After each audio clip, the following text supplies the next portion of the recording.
Today we are going to discuss why a certain franchise is the best horror franchise to ever come.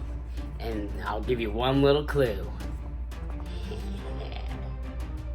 We're talking about Saw, bitches.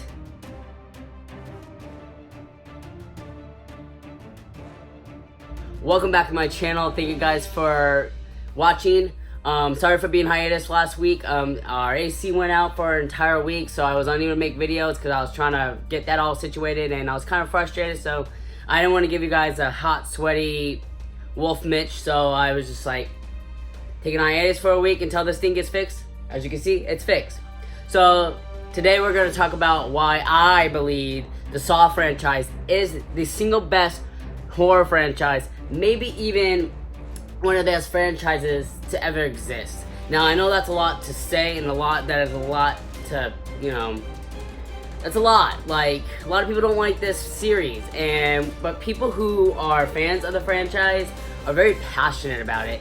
And I'm going to give you guys reasons why I believe the Saw franchise is single-handedly the best horror franchise to ever exist. First of all, you got one of the smartest killers in the genre.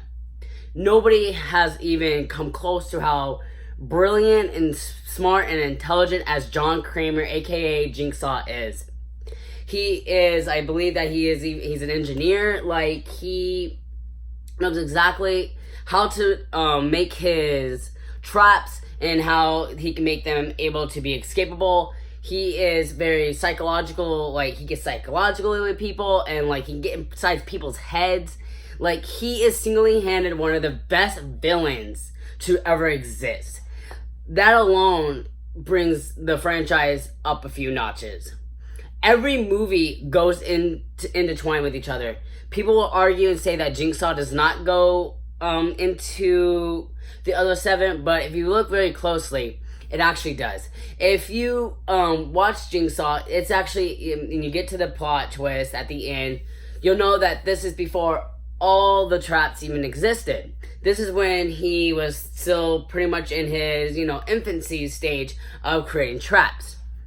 Now, because of that, he learned from mistakes. One of the biggest arguments with Jigsaw is that the traps are kind of lame. Well, you got to think about it this way. The traps are lame because this is his first time doing this. They're going to be kind of iffy. They're going to be kind of rough. And they're not going to be so, interesting and, like, elaborate. Like the other ones in the past 7 movies. Now, you have to take that into account. And my favorite part of Jigsaw was actually when Anna got out of the trap and he, like, had to drug her because she figured out a way. So now he's thinking in his head, okay, make sure all doors are unsecured. Make sure they are secured. They can't get through them until they finish the trap. Now, because of that, you can tell that some people say that, like, Jigsaw makes no sense, but if you really think about it, it actually does. These traps were set way before even the first movie was existed. So you have to think about that. And if you think about it like that way, you'll understand that, okay, really, Jigsaw does intertwine with the others. Now, I don't want to give any spoilers because I want to wait until I actually get in depth with all 8 movies because, as you can tell, this is my favorite horror franchise of all time. Now, it's not messy when it comes to timelines. I'm one of those guys who I don't like timelines being interfered, and when they kind of muddle into each other, and it's like, wait, if that happened this time, why did this go? That doesn't make any sense to what happened at this point, because this happened. And that's another reason why people will argue with Jigsaw. How can somebody be an apprentice if these other ones are part of it? The thing is, I don't want to give it away, that apprentice is in a profession that kind of puts him on the low-key end. That's why he doesn't need to be brought into it, because he wasn't involved. Now, I'm a huge guy. I hate when things don't have timelines. Timelines bother me if they're muddled into, if they're muddy and they're micky and just, they don't make any sense because one thing happened this point and then one point is this is supposed to happen here and here and here. It makes no sense. It's kind of funny because one of my favorite TV series does not have a timeline and it bothers the shit out of me.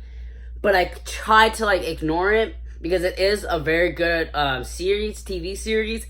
But I will say this. The Teen Wolf timeline kind of pisses me off because I need timelines. I'm this kind of guy, like, I'm a writer. I'm writing a book right now. And everything has to have dates. And everything has to intertwine with each other. And if they don't intertwine with each other, it sets my OCD off. And because of that, that's part of why, of my kind of condition I have. Is because, like, that affects my disability to the point where, like, it really bothers me, and it's like I can't look past it. People just go, get over it. It's just a timeline. It's just, it happens. No, like, in my brain, it doesn't allow that. Like, it has to be a clean-cut timeline. And that's why the Saw franchise is such a good franchise, because everything intertwines with each other, and they all carry after each other. From 1 to 7 especially, they carry after each other, and they intertwine, they tissue together, and it's just amazing. The cinematography is absolutely beautiful. It makes you feel dirty in a good way. Like, when you watch the first movie, it makes you feel like you're in that shit bathroom. It is amazing. You can feel the tension when the guy is in the barbed wire trying to escape. You can feel your feet hurting when the guy has to step through broken glass while he's in the inflammable jelly trying to get the code. You can feel these traps, and you can, but it's like in a good way. Like, they interact with the audience that it just blows your mind. Like, it makes you feel like that you're in the trap, and you can feel every bone breaking, every little saw blade hitting. You can feel every little drop of blood they're shedding. And because of that, it's absolutely amazing. The way they have these movies shot are just flawless. I think they are. The first 7 are very, like, they make you feel dirty, and that's what this is what these kind of movies are. They make you feel like you're in the, what I mean? Like, I'm sorry I'm repeating myself, but it makes you feel like you're in the movie itself, and I like when they do that. And the way they're shot is beautifully done, and it gets next to no credit. This franchise gets next to no credit to what they do right, because people are so caught up on the torture porn aspect of it. And in all honesty, it's more than just torture porn, okay? There's never a dull moment in this entire franchise. There's never one moment where I'm just like, I'm gonna go to the bathroom because this scene is kind of slow, it's kind of, it's not that entertaining, or I'm gonna go get a drink of water because, like, and there's nothing important that happens in this. No, there's never a dull moment. Like, every single scene makes you want to watch. And it takes you in, it draws you in, and I just love that about the franchise. I'm one of those guys who is very, like, it takes a lot for me to focus because I have ADHD. So when something grabs my attention, I like that. And there's never a dull moment in the Saw franchise. Like, one time my girlfriend, or my fiance, sorry, she gets so mad when I call her that. But when my fiance was watching Saw 3, because we were doing Dr. Gordon and Amanda Young for Comic-Con, she wanted to watch Saw 3 because she was doing that cosplay. I was in the kitchen trying to, like, make lunch or something, or clean dishes or something, and she put it on, and I came into the room, and I just dropped what I did because I wanted to watch the movie. Like, it brings you into that stage where, like, that's the one negative I have to say about the Saw franchise, is that it's not a movie you can just pop in and have as background noise, because every little scene makes you want to watch it, and that's a good thing in my opinion. You don't want to miss any moments, because even if you've seen them a million times, you still want to see it. You still want to see, like, new little nuggets you've never seen before. It's just so entertaining, and, like, you feel for these characters who are in these traps. The casting never fails. I like that they don't get A-list people. I'm a little worried with the reboot, because with Chris Rock, they're bringing Samuel Jackson into it. And as I'm a huge Chris Rock fan, I love fucking Samuel Jackson. He's fucking, like, amazing. Like, he's one of my favorite actors of all time.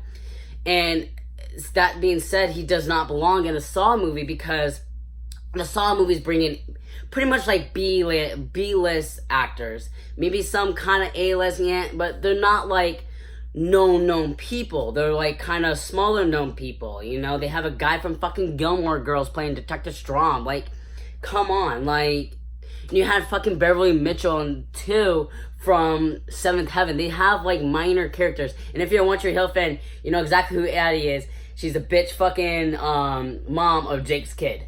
But we're not going to that point. But yeah, they get B-list people, and it makes it so cool because like they don't have really known actors in these movies. And I feel like because of that, it brings more attention to the film because it's not a cash grab. I feel like the Saw franchise has never, ever, ever, ever, ever been a cash grab. It's all about casting these people who they're known, but they're not as known. And because they keep it that way, they're not trying to get asses in the seat because they know the franchise knows what it is, and that's the beauty of it.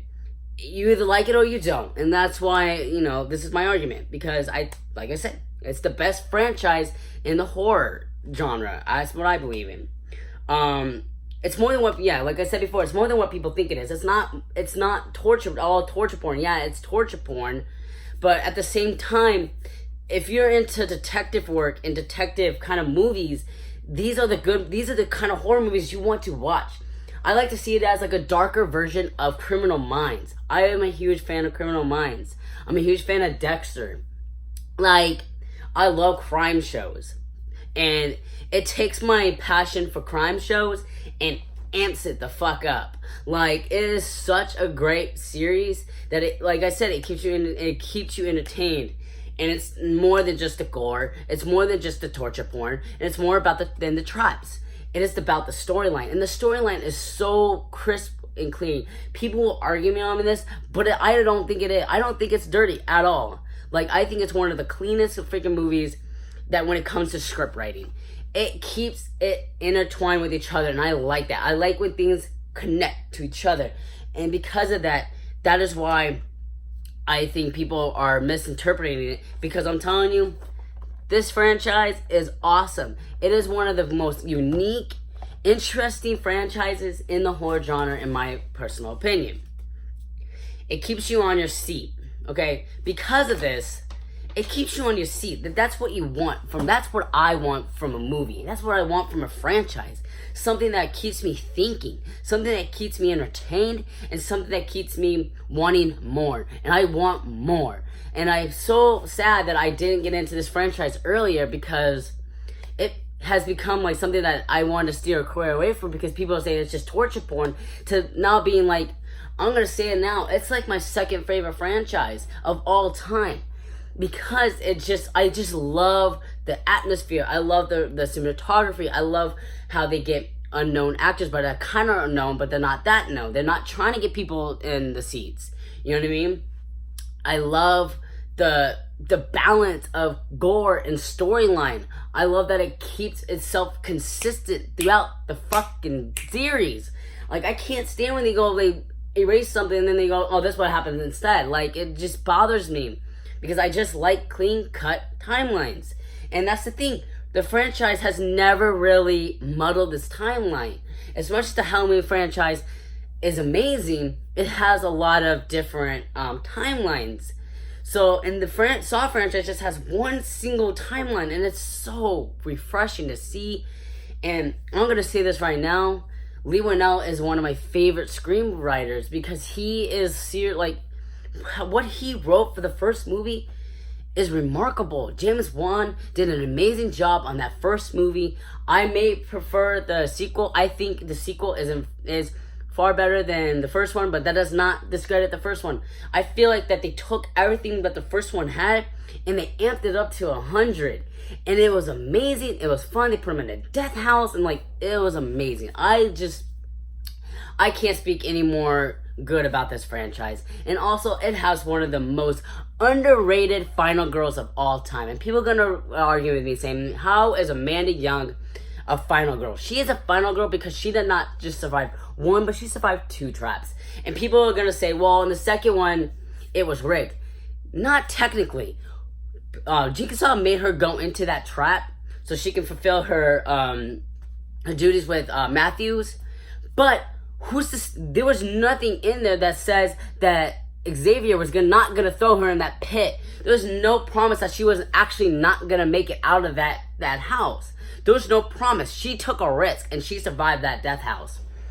And also, she's not a villain. She's not just a villain. She is a villain, but she's also the victim. She's a victim of Jigsaw's prodigy. She's a victim of his trap. She is a true victim, and that is why she is my favorite apprentice of all time. Like, of the entire series, she is my favorite apprentice, and I feel like she gets no love, and she's so underappreciated. And I can go on for days about how much I love Shawnee, man. Shawnee Smith, man, she is I live to meet her and Tobin Bell. Like, if I ever met them, I would freaking die. Like, they are just such incredible actors, and they just get so inside the role. And that's another positive. These people who are in this franchise are so passionate about their characters. Tobin Bell is like right up there with Kane Hodder. He's just as passionate about Jigsaw, John Kramer, as Kane Hodder is with Jason. He's right up there. They are both very, very passionate about these characters. And that makes you want more, and that makes you want them more. That makes you want them to cast them more. That's why people are so sad that Kane Hodder got ripped from Jason versus Freddy, because he loved Jason so much. And that's why I'm scared about this reboot, because I can't have a Saw movie without Tobin Bell. And I'm worried about this because, like I said, this is a video on how, like, this franchise is perfect the way it is. And I'm so scared about the 9th movie ruining that for me and just discrediting everything I have to say about it. But that being said, I have to say, if you have not seen Saw, or if you just say, I'm not into that torture point, please give it another chance. It is worth it. These movies mean a lot to me, and it makes me so sad that I can't find Saw stuff. Like, it makes me so freaking sad that there's not enough Saw merchandise out there. I got lucky to find. I paid $25 for this just because I wanted something that was Saw related in my collection. These are so hard to find. I need more Saw collectibles. Let's just say that. But with that being said, thank you guys for watching. Please comment and subscribe down below if you haven't yet. I'm almost at 20 subscribers. That's freaking awesome. I was going to wait to make this video for 20 subscribers, but I just thought, you know what? I love Saw. It needs to be defended, and here we are.